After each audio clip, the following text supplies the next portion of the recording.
Welcome to another video. आज की video में बात करेंगे कि क्या हुआ ब्लैक लोड का एपिसोड 120 में। तो अब तक हम देख चुके हैं ब्लैक लोड में कि यहाँ पे कैप्टन यामी की शक्ति की वजह से ऑलमोस्ट कामयाब हो गए आस्था और यूनो इस डीमन को हराने में। तो अब आगे जहाँ हम देख पाते हैं कि दो डीमन मिल रहे हैं, जहाँ जो आस्था के पास वाला डीमन है वो उसको चीफ बोल रहा है, मतलब ये उससे हाई रैंक का था, लेकिन उसके बावजूद इसने हरा दिया उस डीमन को और इससे कोई फर्क नहीं पड़ता कि वो कौन है, क्योंकि सामने वाला डीमन जो कि उसको देख पा रहा है वो अब नहीं रहेगा। तो ये सब जो कुछ हुआ 500 साल पहले वो अब शांत हो चुका है। जहां वो पहले डीमन को नहीं हरा पाए थे, लेकिन अब ये डीमन हार चुका है और किसी ने इस डीमन को कैप्टन यामी से पहले ही हरा दिया। पर जो भी यहाँ पर काफ़ी हद तक दोस्ती हो चुकी है कैप्टन शार्लेट, मतलब शार्ली जो भी है, और कैप्टन यामी की। लेकिन इस डीमन के हारने के बाद उसकी मैजिक अब ढह रही है, मतलब वो मैजिक अभी ख़त्म नहीं हुई, वो नीचे की तरफ ढह रही है, जिससे बच के सबको ऊपर जाकर निकलना है इस महल से। वैसे इस सब के बीच कैप्टन यामी किसी की फील कर पा रहे हैं और अनफॉर्चुनेटली यहाँ फर्स्ट विज़र्ड किंग की शक्तियाँ खत्म हो रही है, जिस वजह से सबके ऊपर का वो प्रोटेक्टिंग गोला हट रहा है, जहाँ सब इस गुलगुली चीज़ों के चपेट में आ चुके हैं जो मैजिक को ऑब्जॉर्ब कर सकता है। लेकिन फिर भी सब बच जाते हैं, जहाँ लिस्ट की फौज के साथी, मतलब पैट्री के फौज के साथी बचाते हैं इन सब लोगों को। लेकिन ये कैप्टन यामी को भूल गए थे, पर वो अपना खुद निकाल के बाहर आए, जहाँ वो पकड़ के लाए दो भगोड़ों को जो भाग रहे थे। तो यहाँ सबका हैप्पी रियूनियन हो चुका है, जहाँ फर्स्ट विज़र्ड किंग खुश है कि यहाँ पे तरह तरह के लोग अपने मैजिक के साथ इकट्ठा हो चुके हैं, मतलब क्लोवर किंगडम अब पहले से काफ़ी बेहतर हो चुका है। और फिर ये लोग निकलते हैं उस रास्ते से बाहर जहाँ चार में चिपकी हुई है यूनो से। तो अब वो लोग बाहर तो आ चुके हैं, लेकिन अब ये समय आराम का नहीं है, क्योंकि यहाँ अभी भी बहुत सारे ऐसे एल्फ हैं जिनको पता ही नहीं रियलिटी में हुआ क्या और होना क्या है, जिसके वजह से हमला कर रहे हैं इंसानों के ऊपर।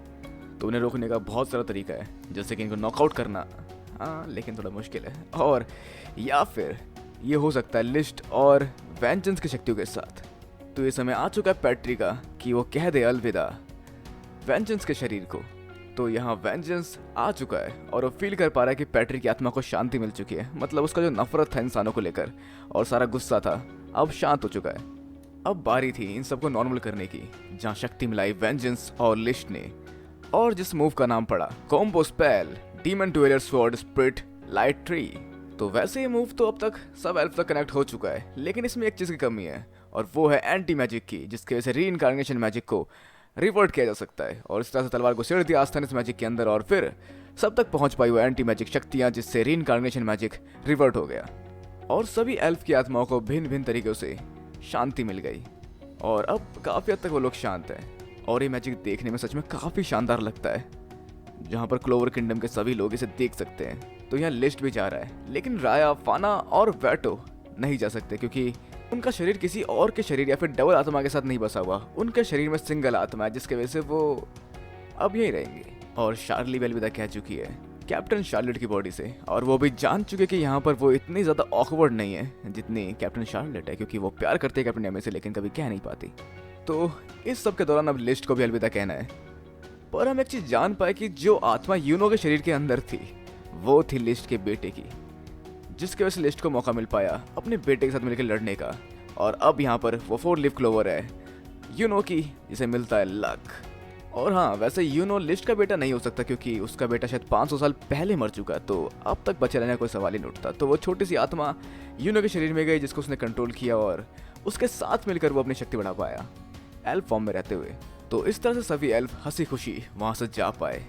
लेकिन ये चीज़ पसंद नहीं आई हर किसी को, जहाँ पर एक मैजिक ऐसा है जो ऐसे बंदे की आत्मा को वापस ला सकता है जो बहुत समय से उसके साथ रहा हो, और ये कंडीशन काफ़ी हद तक मैच करती है पैट्री के लिए, और वापस आ चुका है लिस्ट के शरीर में।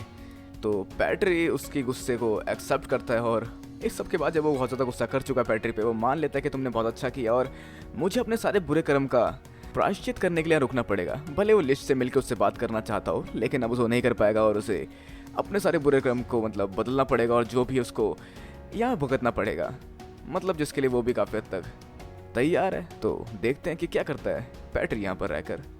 लेकिन इसके अलावा वेंजेंस और पैट्री मिल पाते हैं एक दूसरे से हूबहू, मतलब जो चाहते थे शुरू से और जो भी बातें थे वो कर पाते हैं। तो यहाँ पर वेंजेंस जा रहा है कैप्टन यामी के साथ जूलियस की बॉडी को ढूंढने, मतलब जहाँ भी उसने रखने के लिए दिया था वहाँ पर जाकर ढूंढेगा। और इस सब के अलावा सारे रॉयलैंड्स मिलकर शहर को दोबारा बनाने में मदद कर रहे हैं, और यूनो खिला रहा है खाना चार्मी के साथ मिलकर बाकी सब लोगों को, और जो भी हो रहा है सब कुछ काफ़ी अच्छा हो रहा है। जिसके अलावा आज तो यहाँ पे हील कर रहा है अपने आप को, क्योंकि उसने काफ़ी हद तक काफ़ी ज़्यादा डैमेज झेला है, जो कि सील हो चुका था नैरो की शक्तियों से, और अब वो रिलीज हो चुका है।